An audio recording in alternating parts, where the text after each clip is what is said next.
naglaba tayo ngayon. Inuna ko na muna yung mga puti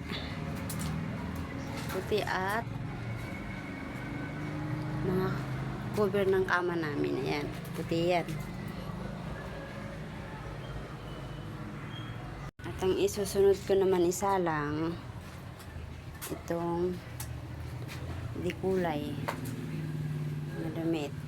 Yung iba ayan nakasampay na. Tsaka yun mga underwear, bra, towel, nakasampay na. Yan yung una kong nilabahan. Inuna ko labahan yung cover at mga puti, pati bra. Yan, mga cover. Aanlawan ko na lang yan.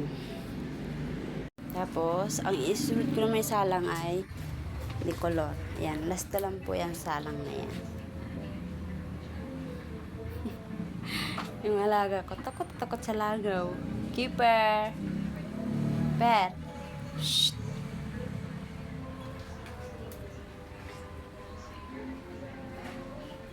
Yan. Tapos na yung mga puti, tsaka yung mga decolor na hindi pwede i-washing. Yan. Ito na lang, last na lang na salang.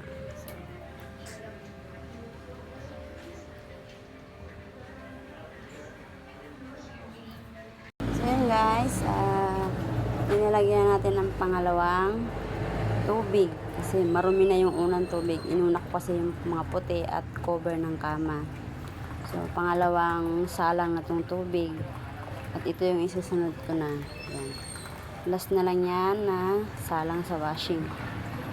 So, ngayon habang nagpuno tayo ng tubig sa washing, aanlawan natin yung cover ng kama at kumot. So, yan.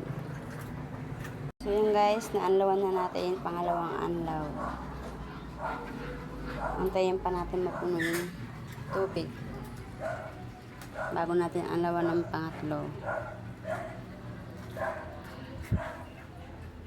Ang dami kong nilaban kasi mahigit 2 linggo to. Kasi last week hindi ako naglaba. Masama kasi pakiramdam ko. Kaya umabot ng mahigit 2 linggo yung labahan ko. Yan.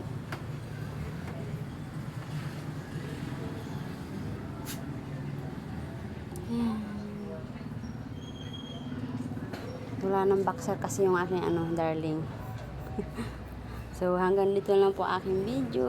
Thank you for watching.